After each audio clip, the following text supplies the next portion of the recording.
Hey, what's up, y'all? This is Lewis Speaks 2024, and today I want to talk to you all about the importance of attunement. What exactly is attunement? Well, my definition of attunement is a keen awareness into another person's thoughts and feelings, and also the underlying message behind those thoughts and feelings. I think in this generation that we live in right now, a lot of people they struggle with attunement. They struggle to be keenly interested and aware of how another person might be feeling. And I think that this has really interfered with one's ability to connect and really genuinely connect with another person. Um, I see this at work where oftentimes people will just be so fixated on getting their point across, they won't be attuned to how other people are responding to their message. With them, it's about the dump, it's about the venting, and it's about inundating other people with their thinking as opposed to genuinely making space for another person's thinking. And I see this often in a lot of relationships as well, where people are just not attuned to their partner's needs. They really don't listen to the feelings and emotion that are behind the words. You know, people tell us things in many different ways. They tell us through their speech, they tell us through their body language, they tell us through their actions. People speak in various ways. And so an attuned person, a person that is observant, that is keenly aware of the nuances of communication, they'll be able to pick up on these things. You know, typically empaths, they're very good at attunement. They can definitely pick up on certain cues and certain nuances in a person's character and behavior that can give them a window of insight into how to proceed with the person. And I think that's what's lacking in this generation nowadays. People are just not attuned. They're tuned out. They're zoned out. And a lot of times, you know, this is a protective measure. It's a defense mechanism that people use in order to salvage their peace. You know, a lot of people are traumatized, and those who experience trauma engage in what is called disassociation. So they disassociate themselves. They're not able to be present. And this inability to be present oftentimes creates a barrier to connection, to communication. And I've seen this in my friendships where there's been a lack of attunement, where people are just power oriented. They engage in these power struggles with one another. And it's this desire to win and be on top and stay in control that interferes with genuine attunement, you know? And I think a lot of times people, they have the capacity to be attuned, they just choose not to because they want to be selfish. They want to be selfish, they want to get their needs met, they prioritize getting their needs met over the connection. And I think, in my experience, me personally, I've always prioritized the connection and the relationship over being right. And I realize that with some people, when you do that, you put yourself in danger of being exploited, you know, because they've already made it clear that they're all about power and control. That's their theoretical orientation. They come from this orientation where I guess being on top is more important. And so if you are always the person that values the connection, you're always the person that's going to apologize. You're always the person that is going to, you know, try to make peace with someone. You're always the person that is doing all the calling. So it's like, okay, this person prioritizes being right over being in a relationship. And so I think also, you know, with family, you know, you can also lack attunement because you're so busy trying to project this image, trying to always be the strong person, you're the stronghold. And so oftentimes you're not attuned to the needs of someone, of your family, you know. And what that looks like in real time, let me just break that down a little bit more, is that sometimes, you know,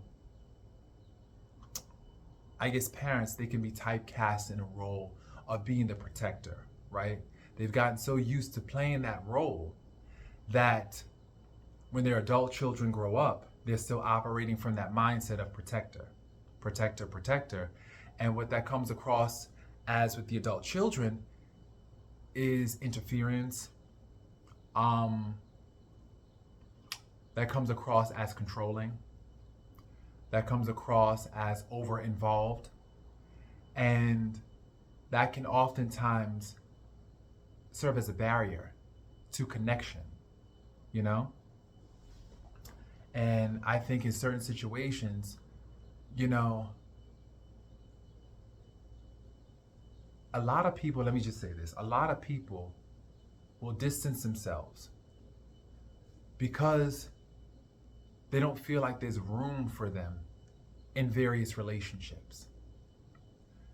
You know, I've seen this in my friendships.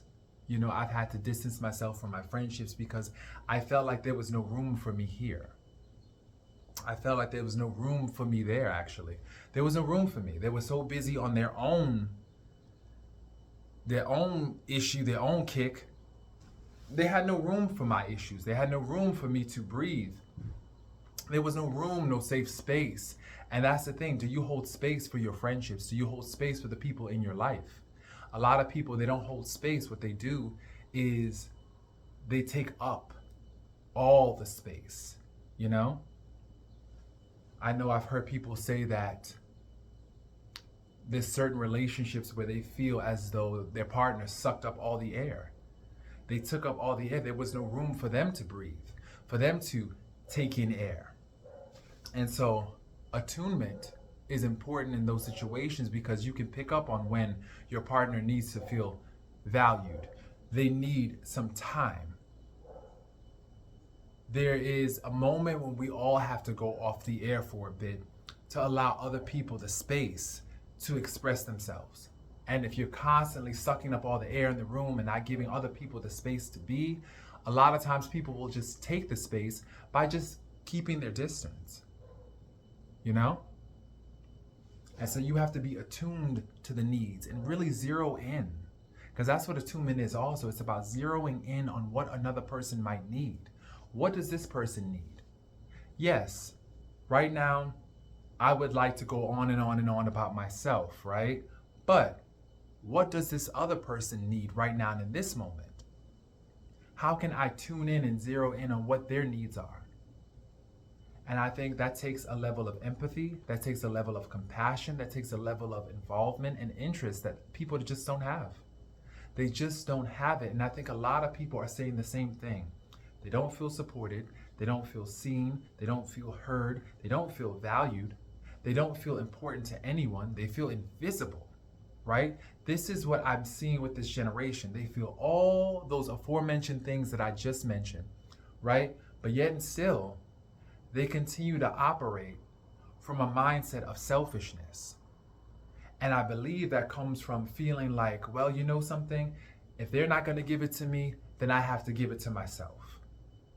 But you know something? A lot of times it's about us giving that attunement to other people and just seeing if they have the capacity to give that back to us.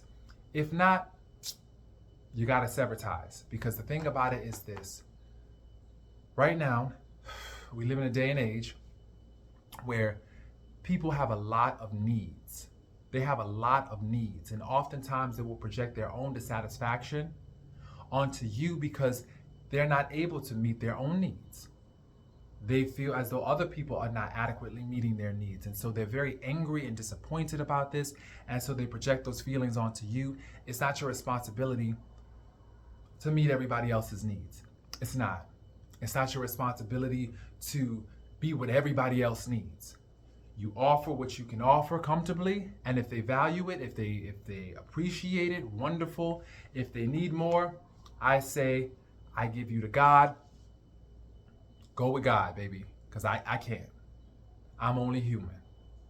So it's really important when dealing with other people to be attuned to their needs, the same way that you want them to be attuned to yours.